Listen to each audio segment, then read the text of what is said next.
and welcome to the Game Buzz, where we go back across the last week's hottest news topics and pick them apart like rats picking at a corpse. Gross. Or like vultures picking at a corpse. Yeah, no, a corpse You is don't have We're picking vultures at a in corpse. London. You don't have vultures in London. Do you not?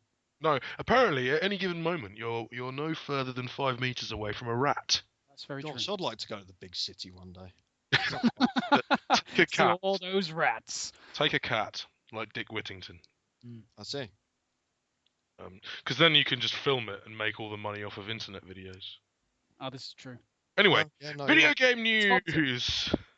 Oh yeah, that's a we thing. have isn't some video game news this week. We have some video game news. Microsoft have announced something. it? Yay! No, they What did haven't. they announce? What right. are they? No. They haven't announced anything. But what they've said is that they are going to be announcing something on May 21st, right before E3. They're finally going to be telling us about their next-gen console and confirming all of those lovely, horribly destructive viral rumors. So No more that speculation. is basically all we have to say about that. But it's interesting that they've described it as not just a new generation of gaming, but a new generation of entertainment as well. Oh, they've been on this sort of the Xbox is so much more than a games console bender for a while. Oh yeah. Like the fact that they sold off Media Room. Is it Media Room? Yeah, to essentially say no, Xbox is going to be the next biggest entertainment thing. It's going to be the living room hub. They tried to it started with this generation. Next generation is going to be a big thing. But I just hope they don't forget about the games, because the thing is, Sony came out and they said, look at all these amazing social features, you'll have all this. They then just said, look at all these games, you'll have all this. And then they said, well, yeah, we're going to be doing TV stuff as well. No. This is Microsoft we're talking about. Look, the entire tagline says the beginning of a new generation of games. TV gets its own mention, and entertainment. So basically, it's going to be a skybox. I'd be amazed if it plays games, frankly. But yeah, this whole event, basically, someone's going to come onto the stage and say, yeah, next Xbox, woo, let's get the tweet choir going on. Tweet choir, let's have that tweet choir. Tweet choir comes on, starts singing, tweet at us, yeah, we'll sing your tweets. And then, like, will.i.am will bowl on stage and start, whoa, the lights will come up. Wow, get funky, everybody get loose. Well, hopefully they'll save all that faffery for E3, frankly. And hopefully this particular presentation will be a blow-by-blow presentation delivered by clever people who know their stuff. Fingers crossed that will.i.am doesn't turn up. He's too busy with The Voice. Yeah. Hopefully. So there's that back on. At least. Yeah, it's back on. And enjoying the delights of Taunton. Oh yeah, Taunton. He sits in front of a replica of the torch that he carried briefly in the and cries tears of salty joy. Anyway, so yes, Microsoft announced an announcement that's there will be an announcement. Generation reveal. Yay! On the Xbox Boo. campus. What? Fuck you, Microsoft. Oh god. Right, so that's happening 19 days before E3. Yeah, but that's fine, because that means that there's going to be another couple of weeks of really awkward rumors doing the rounds. So we'll look forward to that, and I'm going to round them all up for you nearer the time, so we can see how many come true. Indeed. But yeah, let us know what you think they're going to announce. If you're up for it, or if you haven't been bored to tears by them not revealing anything for the past few months. We look forward to your speculation in the comments box below. Elsewhere, I'm thinking a skybox that won't play TV unless you're always connected to the internet.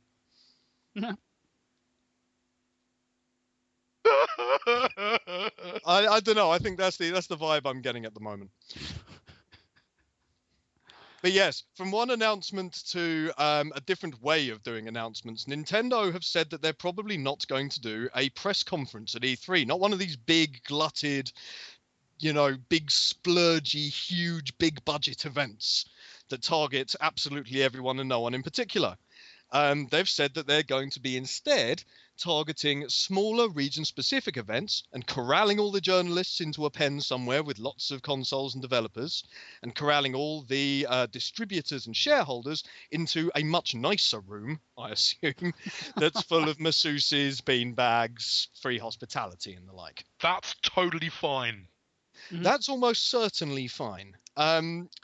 Like, on paper, this is actually quite a good idea, because last year, you know what, the E3 press conferences tried to appeal to everyone, and the problem is that it's a trade show, so really the only people the people there should only be interested in sort of technical specifications, new games, profits, that sort of thing. But then there's also big gaming communities there. It's also live streamed to gamers who just want to know about the games, and it all ended up being very confusing. Everyone last year ended up just being totally wiped out by Ubisoft, who did it properly. So yeah, on the one hand, hopefully this means that we will be able to tell you about the games without having to cut through all the flam, like all the big, stupid, annoying flam. But I don't know, maybe this is just me, but there's a little part of me that thinks, yeah, E3 is kind of this big, annoying, cumbersome beast, but it still is a big event, and there still will be a lot of people thinking, thinking that this is maybe a statement of, like, maybe an admission of weakness on their part. Like, it's still a hugely popular event. It's a hugely popular and expected annual thing. I can't help but think they could have done both. Well, the thing is, I mean, you get people like Konami. Konami do it quite badly. Yeah, that's not a good example. They're sort of pre-programmed presses, I suppose. But Nintendo have been doing Nintendo Direct for a while, essentially boiling down what are essentially mini press conferences into bite-sized, tunable chunks that happen throughout the year. And I think they'll almost certainly do another one ahead of E3. Hopefully, maybe even just ahead of Microsoft's Xbox presser. How great would that be to get the jump on MS by essentially just like everyone turns up to that presser with Mario on their lips? That'd be great. But so yeah, I don't think it's a disaster for them. What they have to do, what they absolutely must do, is ensure they get games into journalists' hands, so we can all come back not confused and instead going, oh yeah, the new Mario is the best thing ever. I totally agree. The key is the games. The games are going to make or break the Wii U. They're already allowing the 3DS to just become the most just gorgeous piece of tech out there. But Nintendo have finally admitted that they're having real problems with their game lineup at the moment. Following a relatively shaky financial report this week, which did admittedly make a profit, which flew in the face of a lot of their detractors who expected another annual loss after their first ever annual loss last year. They sort of had to explain that they didn't make any of their money from games and sales. They only made a profit because of the very favorable exchange rate at the moment. And this has caused them to look long and hard at themselves and say, you know what? We have not been giving players enough games on the Wii U, and we have not been marketing it properly. And it's good to hear them finally saying it. Like, that's the first step to recovery. Admitting that you have a problem. Yeah, the thing is though, well, they've said it. They said the communication stuff before.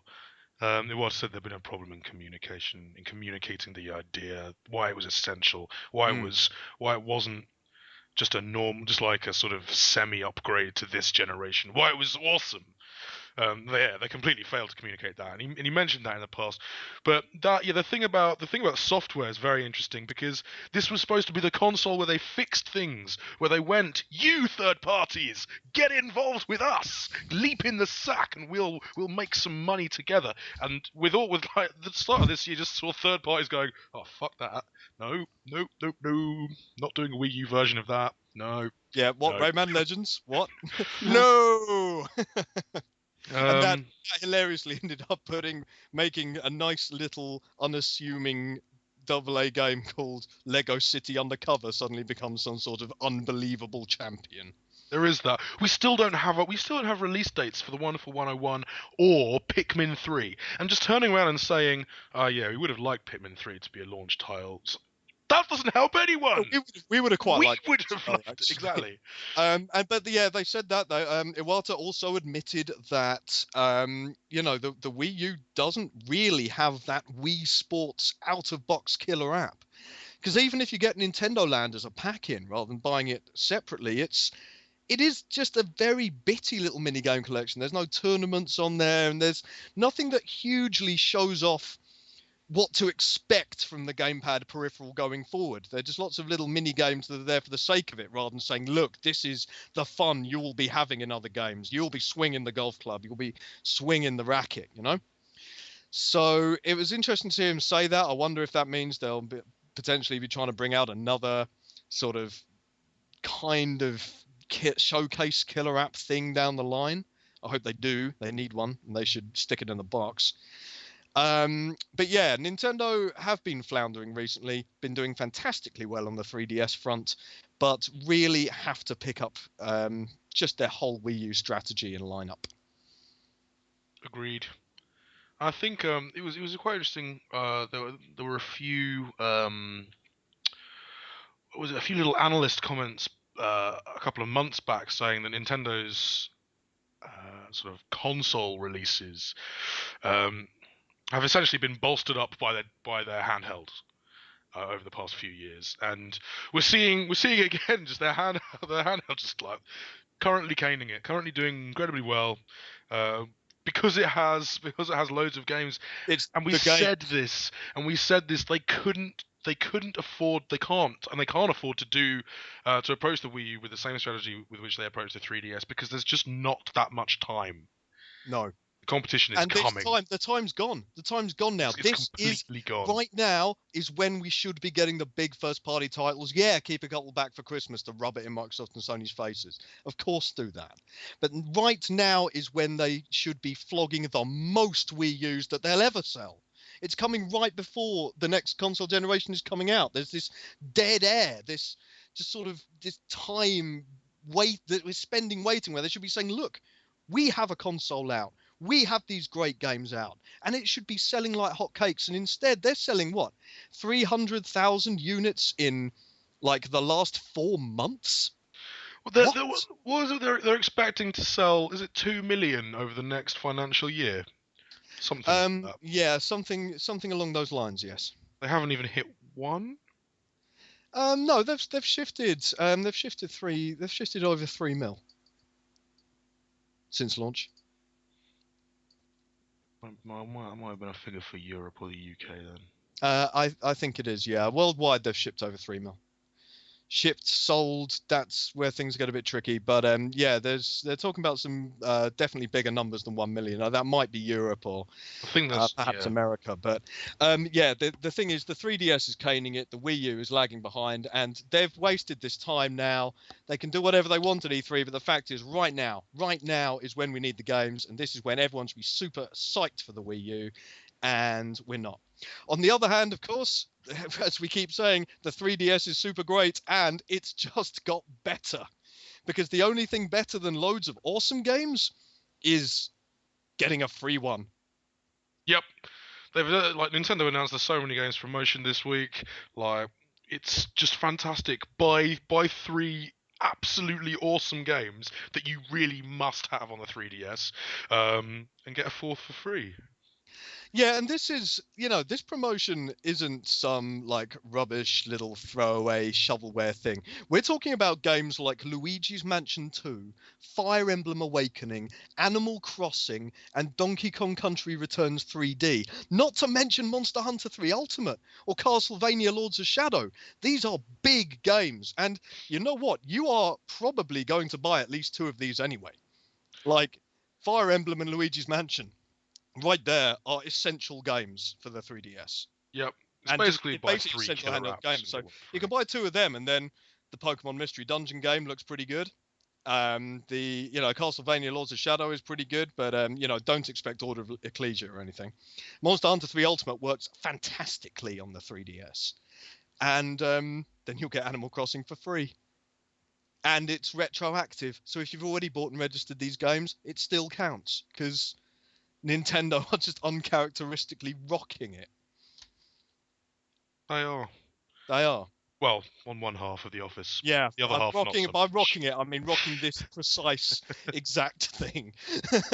And this makes us sad, Ninty, because we know how awesome you can be. So pull your head out of your asses, get it in gear, and we really hope that whatever you've got planned for E3, even though it's not a press, will be suitably spectacular. Because as we frequently like to say, make it good. Make it good. Okay, elsewhere this week, the last of THQ's assets were finally distributed and sold off, and there were a few surprises. We get to do the rats picking at corpses analogy again. We do. That's always fun. We can do that in Soul Sacrifice tomorrow as well. Yeah, literally. Literally. There are literally rats picking at corpses. Virtually. Well, semi-corpses. They're not quite dead. No. And also the rats are the corpses. But yeah, we'll talk about all that tomorrow. But yeah, as you were saying, THQ, the last final bunch of IPs, properties, and assets have been shifted. And there are two really interesting things to come out of this. I hate to sort of be I don't know who's gonna break cover with the big one. Do you want to do it? I don't want to be that guy. I think we should save that till last. I think we should cover the first one, which nobody was expecting. Like that's the one I was talking about. Oh, that one. You mean like Darksiders and? Oh no, that one. No, so okay, let's do that one first. Yeah. Nordic Games bought basically everything. Pretty much. Pretty much every damn thing. Like everything from MX versus ATV to Darksiders to Red Faction. They've even got Rocket Riot. You know, they've got over 150 IPs for the bargain price of about $4.9 million. And they've got Titan Quest, Supreme Commander, Full Spectrum Warrior. That's a very dormant IP, but I really like that game in the original Xbox. They got Destroy All Humans, which should be a very easy series to reboot. So yeah, they've said that they're going to take their time. They're not going to splurge out on any, in their own words, shitty sequels to stuff like Darksiders. So we'll have to see who they're willing to collaborate with and who they're willing to sort of task with these new things. I mean, we probably will see a new Red Faction at some point. That is the IP that will never die, however much we want it to. Well, I think the interesting thing about that news was because the thing is, we normally associate I associate Nordic games with We Sing, primarily. That is one of their most successful series, but they are an absolutely huge company. And that's the point. The fact that they've turned around and they said, look, we're not gonna rush into anything. In the long term, we want to collaborate with, if not the original creators, good sign, but the very best possible developers in order to work on additional content for these franchises. And I think that's, yeah, I'm fairly happy with that. Yes. That's one thing that came out of that's one of these. So I'll just do it. Gearbox own Homeworld. Gearbox Software owns Homeworld. They are now the new custodians of Homeworld. Gearbox Software. Gearbox. That's right. Yeah, you know they made that really good game. Borderlands. Well, they made Borderlands 2. And they made the Brothers in Arms games. They were really good because they conceived the IP from birth and they loved it, and you know they because it was their own little baby, they really cared about it. And then they tried messing about with other people's IP. And they fucked it. Yeah, there is that. But yeah, I mean they've already said that the first protocol is to do HD releases on digital platforms. Yes, they were a little bit coy about that, but what they basically said, we want to polish this up and then release it on the hot new downloadable marketplaces. So yeah, these are coming to GOG, we can probably assume. Yeah. And maybe Steam or maybe the iPad as well. God knows, I would love to play a retooled version of Homeworld on the iPad. Exactly. That's a good thing. That is a good thing. And as I said in the post, like it's very easy to overreact to this news, but with luck, Gearbox will spend a lot of time restoring these games without changing anything, and by doing so, we'll sort of learn about them, learn about what makes them tick, learn about what makes them so enduring, what makes the Homeworld such a classic and beloved IP, and then be able to bring that forward into a sequel perhaps down the line. Yeah, I mean, I saw a tweet from Randy Pitchford, who apparently has been in contact with Homeworld's original creators. So he is trying to get as much information on it. Clearly wants to ensure that it's an authentic re-release and expansion of the franchise. So that's a good sign. It is a good sign. I do find it bizarre that Sega didn't defend that IP. Yeah. Like, they own, like, first of all, they love their HD re-releases, but secondly, they own Relic. Like, they own the original creators of Homeworld. So it's bizarre they didn't fight harder to defend that IP. And I think the other problem is as well, that poor little indie company, Team Pixel, who did all that crowdfunding and said, look, we just really love Homeworld. We're a little company, but with your help, maybe we can all work together and make another one. And they raised the money, and they worked so damn hard, and they scraped together enough cash to enter the auction, and then they walked in, and then Randy Pitchford just dick slapped them in the face. Said, go That's home, what he does. you poor sniveling peasants. I wasn't there. This is paraphrasing, but allegedly. No, that was a bit of a shame. But on the other hand, I mean, there was no guarantee that whatever they created would have actually been good. So, you know, you do have to bear that in mind. Yeah, I mean, on the bright side, you know, if because obviously Borderlands is still a running concern for Gearbox, so if they don't have the resources to do it, I think they've got a good deal with Time Shift to develop for them. Time Gate. Time Gate, that's one. It's that's really confusing because Time Shift game, isn't wasn't developed. it? Yeah, and it's not, confusingly, it's not developed by Time Gate. It's developed by Saber. That's the one. So yeah, really confusing. So yeah, they've probably got a good deal with them. So you know, they could perhaps get them to do it. Perhaps, they could do that, and then they could do it for a while and half finish it. Sega wouldn't piss on Gearbox if they were on fire at the moment. So that isn't, especially now. Perhaps Gearbox just did that to spite Sega. Perhaps they were just like, no, we're having your IP. We've got to remain optimistic about this because, goddamn, Homeworld isn't on GOG, and I wish it was. Yeah. So let's make it happen. Woo! Yeah. I'm also slightly. I'm sort of pleased with the fact that Brian Martell expressed a personal like he was one of the person who spearheaded the acquisition in terms of inside Gearbox. So you know they've got members there really excited about this. Yes, but I seem to recall that a lot of trailers and developer diaries in which Gearbox personnel expressed a huge amount of love and passion and deep respect for another franchise. I can't remember exactly which franchise it was, Borderlands. but I seem to remember that the resultant game was utter wank. It's definitely Borderlands. So I don't think expressing love for the franchise is necessarily a fantastic sign. Though we like Brian Martell, he's a good guy. We've met Brian Martell, he's a good guy. We like him and respect him immensely. But let's not get ahead of ourselves here. You've got something to prove here, Gearbox. Don't fuck it up. No, and they won't because they're just going to make it a bit shinier, stick it in a DOS box. Jobs are good and fingers crossed. Don't screw it up. Stick it on the Vita as well. Hell, do it. Yeah. Don't screw it up. Unlike Maxis. See what it is? Now that's a segue. That is a hell of a segue. Maxis released the 2.0 patch for SimCity this week, and there were some interesting results. Well, it started off, didn't it, with us chatting over the weekend, having seen the patch notes, and just going, oh my fucking days, I did not even realise just how broken like the original game was. Just because the list of things was almost unfathomable.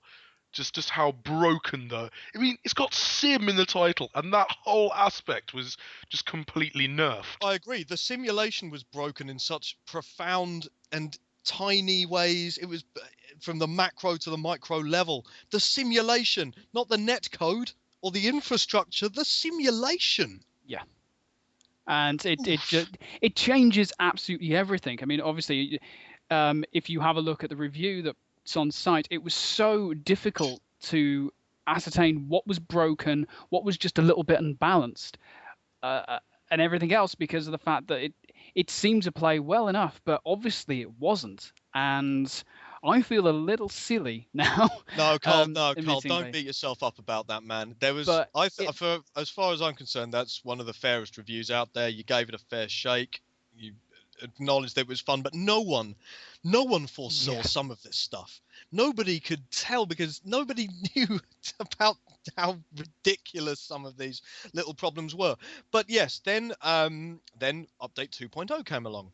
Yeah. And fixed a few of these things, perhaps, although a lot of players are still saying that a lot of the stuff hasn't actually been fixed at all. And but interestingly, adds a whole load of really exciting new problems. Yay! Yeah. Such as random pollution flying around the ground, Hooray! honking trees, and Honking taxes which trees. take over your city. Yeah, I think my favourite is definitely the honking trees.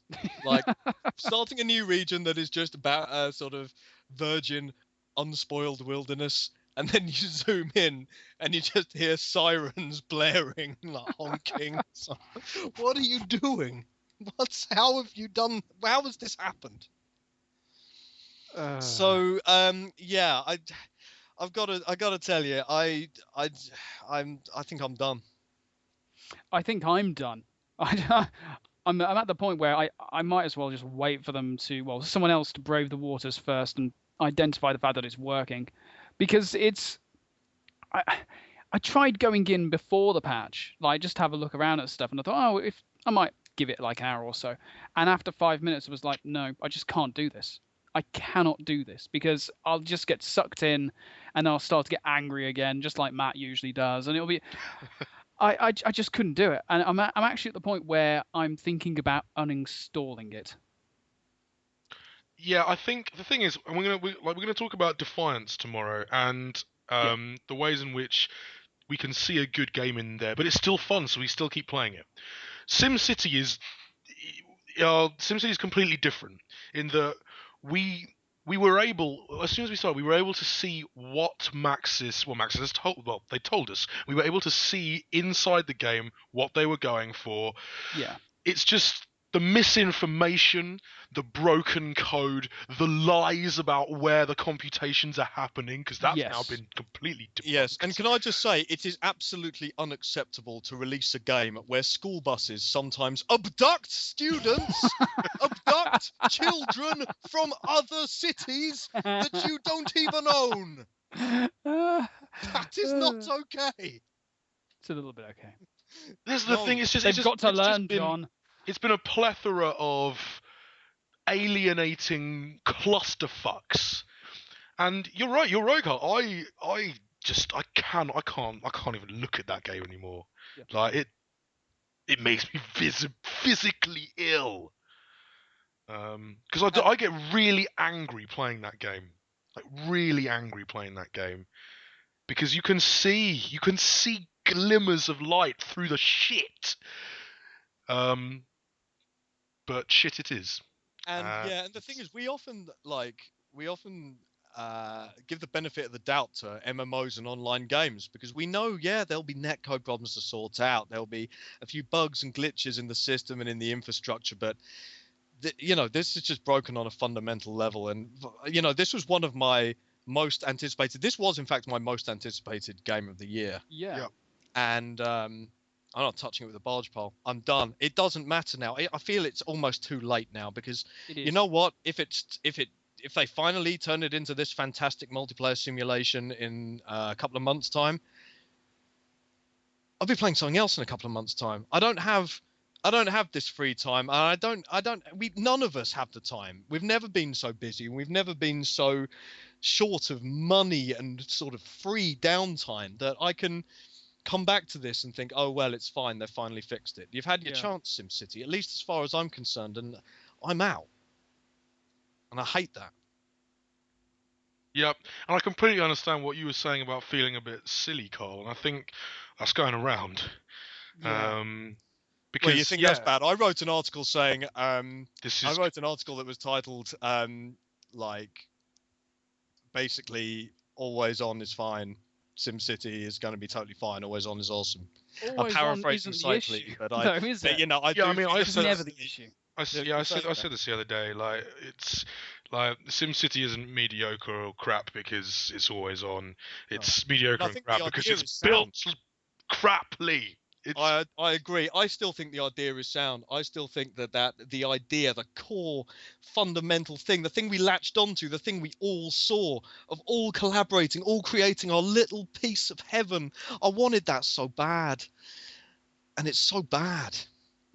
So bad. Not like the Power Glove. It's just just bad. Awful. It's so so bad.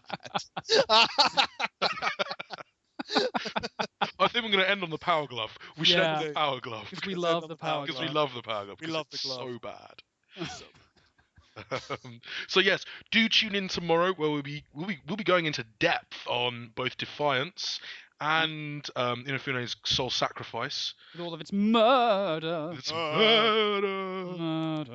And fleshy tomes. So yes, do stick around tomorrow for that. Otherwise, yeah, sit in your garden in the sun if it's going to be sunny and listen to the Pomecast. And we'll catch you then. Thanks for listening, guys. Bye bye.